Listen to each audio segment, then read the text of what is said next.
Well, Commander, while many of our pilots may not like the Locust for lack of firepower and armor, there are very good reasons why this timeless classic has remained one of the most popular designs of the last 600 years. Let's go through a refresher course on its tactics and learn how through a simple redesign, the Locust can go from a common pest to a terrifying harbinger of the biblical apocalypse. Production year, 2499, Star League era. Name, Locust, LCT-1V. Weight, 20 tons. Faction, all inner sphere. Role, Scout. I'll admit, Commander, when I was still a student at the Academy, I was thankful I was one of the more fortunate students to have inherited a mech from my family, instead of potentially being assigned a Locust on my first deployment. Like many Scout mechs, the Locust is only modestly armed, with a single Martel medium laser in the center torso, and 2 Sperry Browning machine guns in its arms, which doesn't make it much of a threat to pretty much anything. The design, however, is attractive to commanders who think at the strategic level for 2 reasons. First, its affordability. At 1.5 million C-bills, we can often afford 1.5 or even 2 of this mech for the price of a single multi-role Scout Striker mech. In theory, we can cover twice as much ground as our enemy can, or use the spare cash to upgrade our primary fighter mechs. Secondly, its compact design quirk.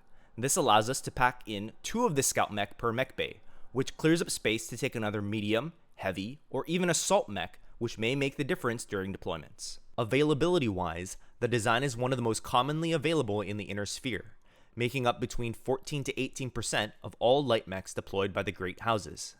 This is another major logistical benefit for us mercenaries. It means wherever in the inner sphere our contracts may take us, we'll be able to easily require replacement parts for the unit, even if we were to deploy far out into the periphery. Offensively, the stock Locust loadout is terrible. With only a single medium laser, it struggles to open a hole in an enemy mech's armor, and if it somehow does manage to do so, it has only 2 machine guns to try and crit out the open location. This means the Locust must usually run when it encounters other mechs, unless able to gang up and flank with other lancemates. Carrying only 2 machine guns also makes it ineffective against infantry. The Locust is unable to significantly damage an infantry platoon on its own, and should be prepared to take a significant amount of return fire on the eventual retaliation. As we'll see later, because it does not have the armor to soak up this damage, attacking infantry will likely cause very poor outcomes. It's no surprise then that variants that the Great Houses employ mostly aim at improving the offensive capabilities of the Locust.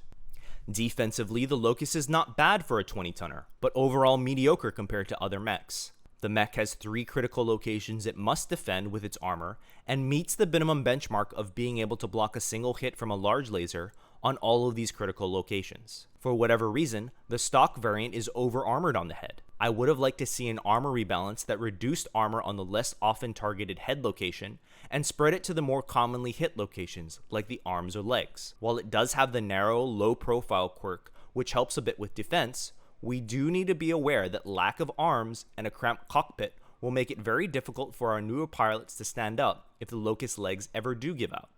The mech's weak legs flaw also means it should never enter into melee range, as rookie pilots will need to make more difficult pilot checks if the Locust is ever kicked.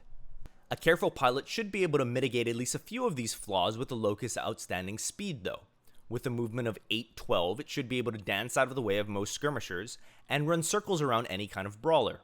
This mech is one of the few that exceeds our benchmark of moving faster than the Phoenix Hawk, a well-armed and commonly seen recon mech that other scout mechs are forced to play around. The Locust 12 run speed allows it to easily outpace this major threat in open ground, and should be able to continue to do so through a few forests and hills, even if it lacks jump jets.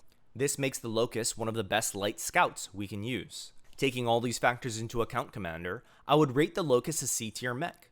It's usable, but flawed.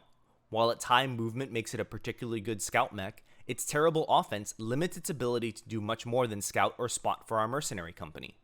Because our organization is focused on profit, we generally should prefer multi-role mechs rather than specialists. It's also not particularly outstanding defensively, which means over time we should expect to spend quite a bit of money and time repairing destroyed parts. Utility-wise, while it does spot well, it's impossible for it to fight infantry alone because of its lack of weapons and lack of armor to properly defend itself from retaliation.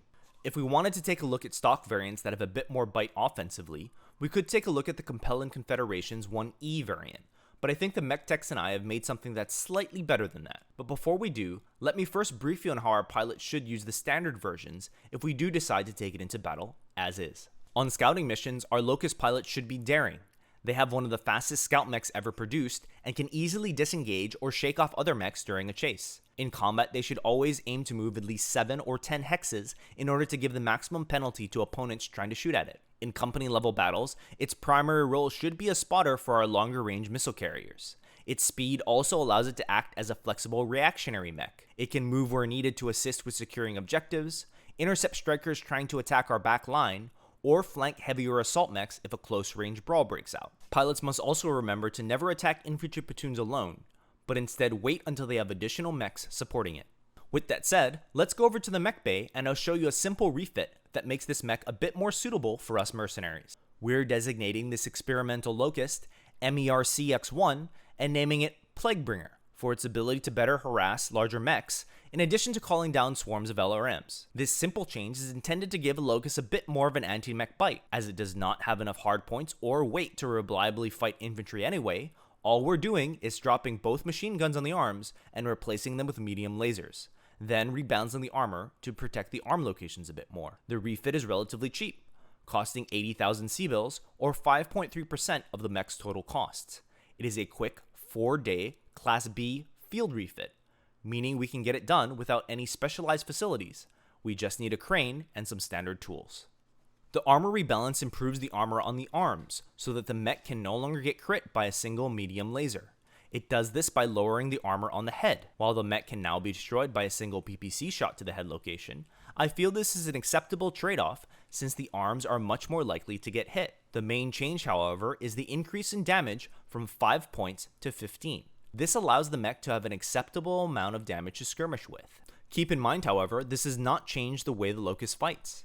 It should continue to steer clear of infantry and try to backstab or flank as much as possible. While this refit isn't going to win us any design awards for originality, it's a brutally simple design that works well in the logistically strained Secession Wars, and its weapons loadout makes it easy for our rookie pilots to learn on and fight with. Yeah, we ran out of patience for your love with the